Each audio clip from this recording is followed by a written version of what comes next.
নমস্কার, কেমন আছেন সবাই? আজকের আমরা দুটো খুব ইম্পর্ট্যান্ট প্রশ্নের উত্তর নিয়ে আলোচনা করব, যেগুলো খুব সহজে আপনাকে জিজ্ঞেস করতে পারে ইন্টারভিউ বোর্ডে। চলুন কথা না বাড়িয়ে শুরু করি। বিষয় হচ্ছে, আমরা প্রত্যেক কথায় কথায় বলি পড়াশুনোর শিক্ষণের ক্ষেত্রে শিক্ষা সহায়ক উপকরণ, তাই না? তো এই শিক্ষা সহায়ক উপকরণ নির্বাচনের কিছু বিশেষ নীতি রয়েছে বা কিছু বিশেষ প্রসিডিওর রয়েছে। সেই বিষয়গুলো চলুন একটু পয়েন্ট আকারে আমরা জেনে নিই। তো প্রশ্নটা এরকম হয় যে শিখন প্রদীপন নির্বাচন ও ব্যবহারের নীতি, বা প্রথমটা আমরা যেটা জানবো সেটা হচ্ছে নির্বাচন কিভাবে করবেন, সে তার বিষয়ে যে রুলসগুলো আছে সেগুলো চলুন ফার্স্ট জানি।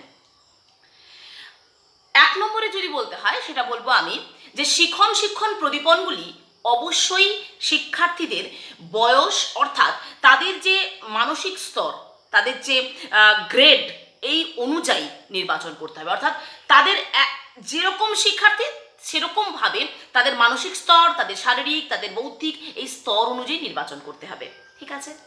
2 নম্বরে বলবেন বিষয়বস্তু ও শিক্ষণ পদ্ধতির ওপর ভিত্তি করে শিক্ষণ প্রদীপনগুলো নির্বাচন করতে হবে। বিষয়বস্তু এবং শিক্ষণ পদ্ধতি, আপনি কি পদ্ধতিতে পড়াচ্ছেন সেটার সঙ্গে সাযুজ্য রেখে বা সামঞ্জস্য রেখে তবেই প্রদীপনগুলি নির্বাচন করবেন।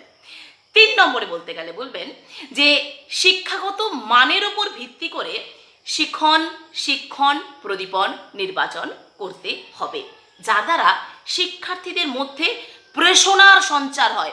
অর্থাৎ সেটা দেখার জন্য বা সেটার প্রতি আকৃষ্ট হয়ে পড়ার প্রতি যেন তারা মনোযোগী হয়, বা পড়ার প্রতি তারা যেন পড়াটাকে ভালোবাসতে শুরু করে, এমন ধরনের প্রদীপন আপনাকে নির্বাচন করতে হবে।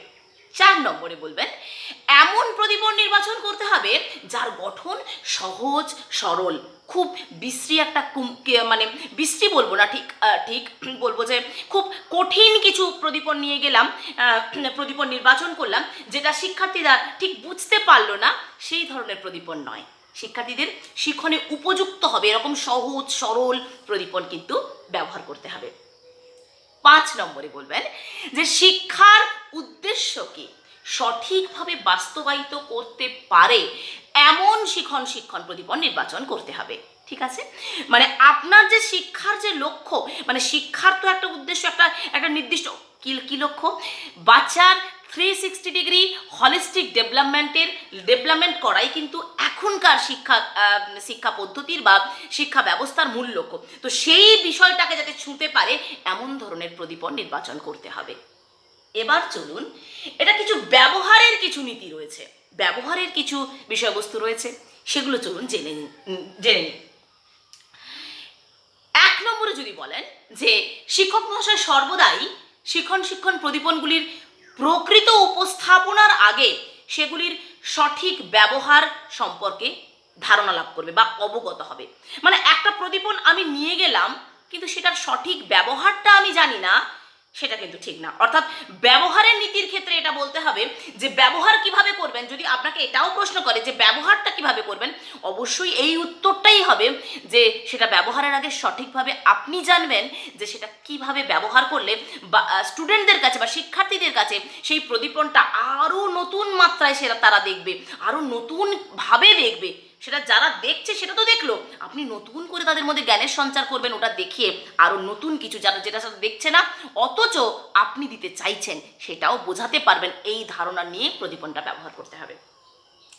2 নম্বরে বলবেন যে প্রদীপনগুলিকে এমনভাবে শ্রেণীকক্ষে উপস্থাপিত করবেন যাতে সকল শিক্ষার্থী ভালোভাবে দেখতে ও শুনতে পায়। অর্থাৎ আপনি এমন জায়গায় করলেন যে পেছনে যে ছেলেটি বসে আছে বা মেয়েটি বসে আছে সে আপনার প্রদীপনটা ঠিক দেখতে পাচ্ছে না, বা আপনার কথা ঠিক শুনতে পাচ্ছে না, বা আপনি যেটা এক্সপ্লেন করছেন প্রদীপনটা দেখিয়ে সেটা তারা শুনতে পাচ্ছে না, এটা যেন না হয়। অর্থাৎ এগুলো ব্যবহারের কথা বলছি, তাই না? এই বিষয়ে সতর্ক থাকতে হবে। প্রশ্ন দুভাবেই কিন্তু হতে পারে যে ব্যবহারের সময় কোন কোন বিষয়ে সতর্ক থাকতে হবে আপনাকে, এইগুলো কিন্তু সেই সতর্কবাণীগুলো আপনাদের জন্য বা আমাদের জন্য। 3 নম্বরে বলবেন উপস্থাপনের সময় যাতে প্রদীপনগুলি কোনো রকম ক্ষতি না হয় সেদিকে নজর দেবেন অবশ্যই। এটা একটা সাবধান বাণী, এটা প্রত্যেকেরই মনে রাখা দরকার যে প্রদীপনগুলিকে যাতে নষ্ট না হয়ে যায়, কারণ সরকারি জিনিস, ফলে সেগুলো তো নষ্ট না করাই উচিত, সরকারি সম্পদ, ফলে সেগুলো অবশ্যই সংরক্ষণ করতে হবে সঠিকভাবে।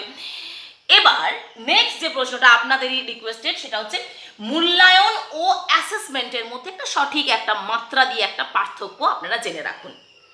প্রথম আমি মূল্যায়নের কথা বলবো, তারপরে বলবো অ্যাসেসমেন্টের কথা। মূল্যায়নের ক্ষেত্রে যদি প্রথম আমাকে বলো, সেক্ষেত্রে আমি বলবো কোনো কিছুর উপর গুণগত ও পরিমাণগত মূল্য আরোপ করার প্রক্রিয়াই হচ্ছে মূল্যায়ন। গুণগতও হতে হবে, পরিমাণগতও হতে হবে। অর্থাৎ আপনি মার্কসটা দিচ্ছেন, কিন্তু সেই মার্কসটা শিক্ষার্থীর ওপর আপনি পরিমাণগতভাবে মার্কস দিচ্ছেন, তবেই তো গ্রেডেশন হবে। মার্কসটাও কিন্তু তার ভেতরে লুকিয়ে আছে। গ্রেডেশনের আমরা এখন বলি মার্কস নয় গ্রেডেশন, তো গ্রেডেশনের মধ্যেও তো মার্কসটা লুকিয়ে আছে। তো আপনি যখন খাতা দেখবেন তখন মার্কসটাই দেবেন, তাই নয় কি? কিন্তু সেটাকে অন্যভাবে প্রেজেন্ট করা হচ্ছে, অর্থাৎ তার গুণগত মানটা চেঞ্জ করে সুন্দর করে শিক্ষার্থীদের সামনে এমনভাবে প্রেজেন্ট করা হয় যে ফার্স্ট সেকেন্ড থার্ড এই বিষয়টা থাকছে না, সেটা একটা ক্যাটাগরির মধ্যে ফেলে দেওয়া হয়। ফলে তার শিক্ষার্থীর মানসিক দিক থেকে কোনো অসুবিধা হয় না যে ও ফার্স্ট হয়েছে মানে ও ভালো, তার মানে ওকেই দিদিমণি বা মাস্টারমশাই বেশি ভালোবাসে, এই বিষয়টা নয়। অর্থাৎ পরিমাণগত যেমন থাকছে, গুণগত প্রক্রিয়ার বিষয়টাও থাকছে, ঠিক আছে? তারপরে আমি বলবো অ্যাসেসমেন্ট। অ্যাসেসমেন্ট হচ্ছে কোনো স্বতন্ত্র কর্মক্ষমতাকে বিচার করার প্রক্রিয়া। কোনো কর্মক্ষমতা সেটাকে বিচার করা হয় অ্যাসেসমেন্টের মাধ্যমে। সেকেন্ড পয়েন্টে চলে আসবো, এই মূল্যায়নের লক্ষ্য কি হবে। প্রথমটা সংজ্ঞা হিসেবে বললেন, তারপরে একটু লক্ষ্য হিসেবে, লক্ষ্য কি? যে শিখন প্রক্রিয়াকে উন্নত করে, অর্থাৎ আপগ্রেডেশন করে মূল্যায়নটা, ঠিক আছে? আর অ্যাসেসমেন্ট কি করে না, শিখন ফলাফল সংক্রান্ত সিদ্ধান্ত গ্রহণ করে অ্যাসেসমেন্ট, ঠিক আছে? তারপর থার্ড নম্বর পয়েন্টে আসছি মূল্যায়নে, এর প্রকৃতি গুণগত ও পরিমাণগত হয়, এটা সহজ ব্যাপার। আর অ্যাসেসমেন্টের ক্ষেত্রে এর প্রকৃতি বিবরণমূলক হয়, অর্থাৎ বিশ্লেষণ করা, বুঝতে পেরেছেন? আর 4 নম্বরে যদি বলেন সেটা হচ্ছে মূল্যায়নটা অন্তর্ভুক্তিমূলক প্রক্রিয়া, আর এটা মানে অ্যাসেসমেন্টটা নৈর্ব্যক্তিক প্রক্রিয়া, ঠিক আছে?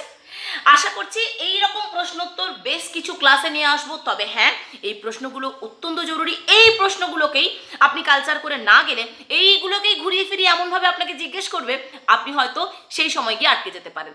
তাই আমি আপনাদের জন্য এই ধরনের প্রশ্ন নিয়ে হাজির হব অনেক কটা ক্লাসে। তো চলুন, আর এইগুলো কিন্তু টোটালটাই প্রাইমারি রিলেটেড, কোনো রকম কোনো সংশয় নেই। অনেকে সংশয় প্রকাশ করেছেন যে এটা প্রাইমারির ক্ষেত্রে হবে কি না, অবশ্যই হবে, সবটাই আমাদের প্রাইমারি রিলেটেড। তো যাই হোক, আজকের এই পর্যন্ত থাকলো। সবাই ভালো থাকুন, সুস্থ থাকুন, আনন্দে থাকুন, টাটা।